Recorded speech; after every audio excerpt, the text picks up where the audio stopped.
Hello everybody and welcome on into another LEGO Marvel set review on my channel. Today we are checking out, in light of the Fantastic Four First Steps releasing today, set 76316. This is the Fantastic Four versus Galactus construction figure. The set comes with 427 pieces, comes with 4 figures as well, all 4 of the Fantastic Four, and the main build of course being a buildable Galactus, which just looks so cool. Of course, here is the back of the box with some of the play features included. And upon opening up the box, ironically, we get 4 bags, a sticker sheet, and of course the instructions. The set will run you up around $80 Canadian or $60 USD. And here is the set all complete. Of course, we do have all 4 minifigures here and the main build itself. But without further ado, let's get on straight into the set, starting off with the build itself. Quite simply put, this is the build. We get this giant buildable Galactus figure, which is just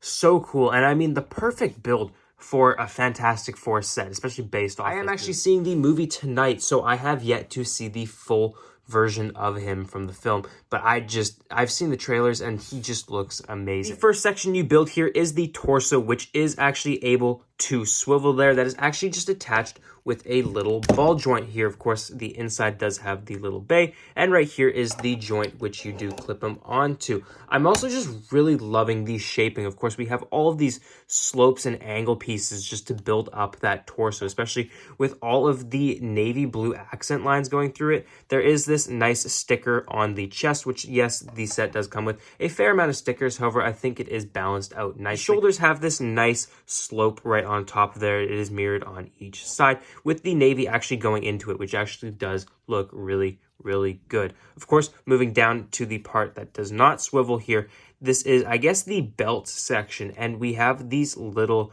I believe these first came in the Nexonite theme, and these are just in black. These actually look so cool, and it's just amazing to see what LEGO has been able to do with a set like this with all these shapes. We do also get these amazing pieces for the skirt, and these pieces right here are actually some cockpit pieces in navy blue from Star Wars, as well as some wing flaps from Star Wars, I believe, too. And these all have stickers on them. Of course, we have one right here, 3 actually for each of these side panels here, and then of course one more on the back. These are all just attached by bars attached to clips, and again, just this part making it look like that is just, it's perfect. I mean, it looks exactly like he's ripped right out from the comics and the movie, of course. And to be fair, that is very needed, of course. As you can see under here, the ball joints are very exposed if it did not have these little skirt pieces around there. Of course, the legs are pretty simple.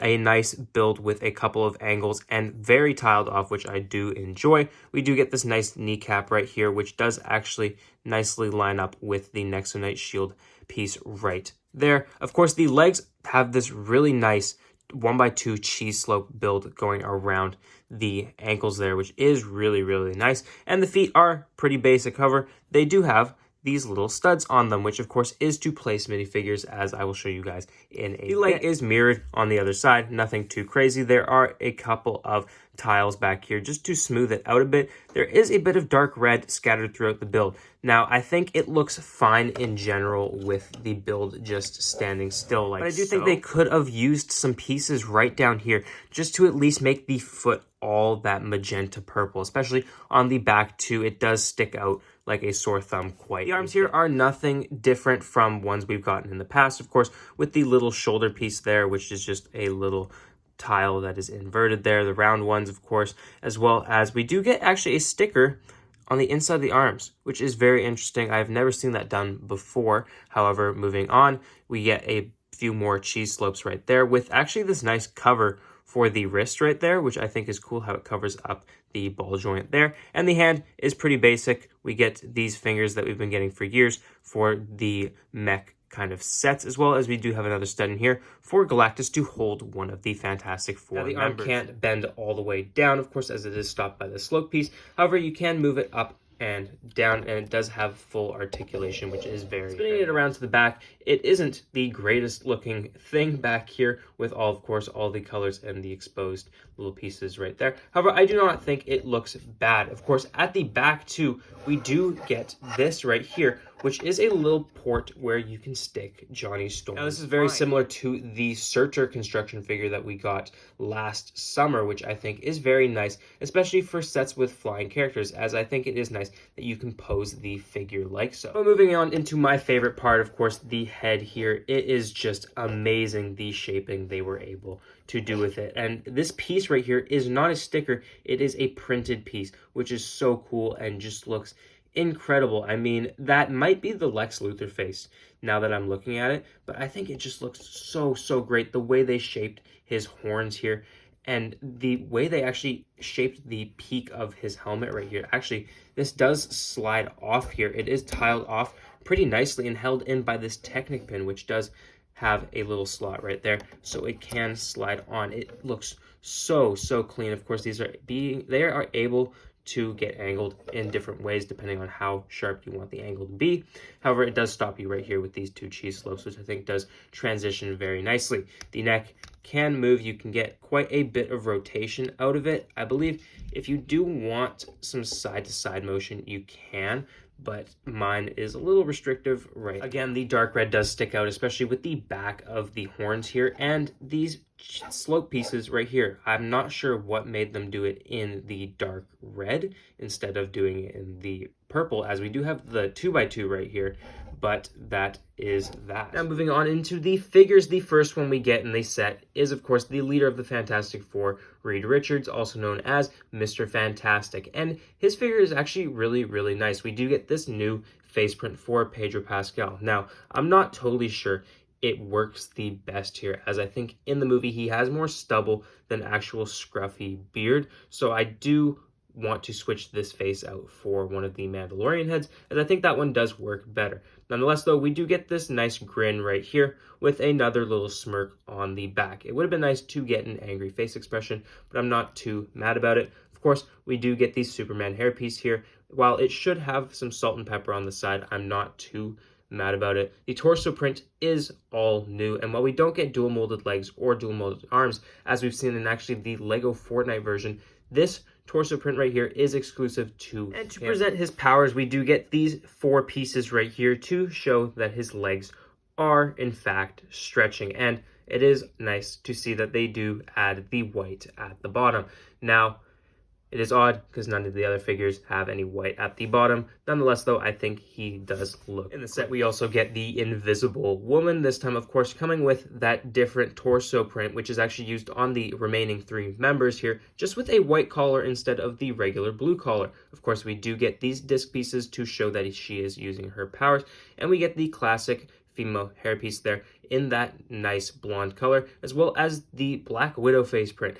And I've seen a lot of critiques online over this figure saying it's not really that accurate. I actually think this is probably one of the more accurate figures in the set, and I don't mind the reuse of that face. Of course, if you guys do not know, there is a extra face expression on the back, being an angry one, which is a nice inclusion. This is also a look at the back of the... We do also get the Thing in the set, and he just looks so great, of course, using the same legs and torso as Sue Storm. But we do also get these big fists here, and of course underneath the fist actually isn't the same color for his hands, which would be nice to get, of course, if you don't want to use the big clunky fists. Of course, we also do get a brand new face expression there with these amazing looking eyebrows there and a nice smile on the front there, which does look super cool. He does also have some cheekbones, which I'm just realizing now, which is actually really cool. Of course, on the back you also have a new face expression there, looking a bit more angry, which is always nice. And we get this brand new head mold right here, which is for him. Of course, it does have the eyebrows on the front there, which is kind of nice. Now, it does look a bit oversized and more like a helmet to me rather than a extension of his head, but I do think it is still nice to get a brand new. For the final figure, we do get this Johnny Storm, also known as the Human Torch figure, and nothing new is really on him. Of course, he comes with the same torso and legs as the previous 2 figures, as well as the Spider-Man face print, or the Ant-Man face print. Really just another generic face print. Of course, we have a smirk on the front there and a scared face on the back, which actually is fitting to Johnny's character. Of course, we do also get the Hawkeye hairpiece here in this lighter blonde, which is very nice. To present his powers, we do get these power blast pieces in orange there, which is very nice, as well as this little flame trail right here that does attach to the bottom of his legs with this new color right here, this more flame orange, which is very, very nice. And as I said before, you can attach him to the back of Galactus on that clear clip piece by just attaching it to these bottom studs. And actually removing his little flame contraption on the back here, this is how you connect it. If you do look around Galactus's head, there are different points at which you can put him. You, of course, can put him on the side here. This other side is also open, and of course, that back slot, which is actually really, really nice, because if you did want to have him in front of Galactus, you could have him connected right here, which is very, very cool. I do like how there are different positions where you can stick. But there you guys have it. That is my review on the Fantastic Four versus Galactus construction figure. This is one of my favorite sets of all time, and my favorite of the year, of course, if you have been keeping up with that short series that I am doing. Again, it's just the perfect build. You get all 4 members, and you just get this fantastic build. And that's really the one word I can say to sum this up. No pun intended, of course. But I do wish we did get more Fantastic Four sets. Of course, we're still missing the Silver Surfer. We're still missing Herbie. Like, we need a Baxter building, or we need the Fantastic Car. Like, we're missing so much. But again, this is just amazing. Anyways, if you guys did go on to enjoy the video, please make sure to subscribe and like the video, as it shows me what you guys like to see, as well as it pushes me out to more people who may also enjoy this type of content. Anyways, guys, before you guys leave, I do want to send you guys off with a quick prayer. Dear Heavenly Father, I thank you for the people across the screen, Lord, and the lives you've blessed them with, Lord. I just ask that you would walk with them through every aspect of life, Lord, guiding them and helping them make smart decisions, Lord. I just ask that you would be with them through good and through bad for the rest of the summer, Lord. Would you just bless them, bless their heart, and bless their mind, Lord? In your name I pray. Amen. Anyways, guys, thanks.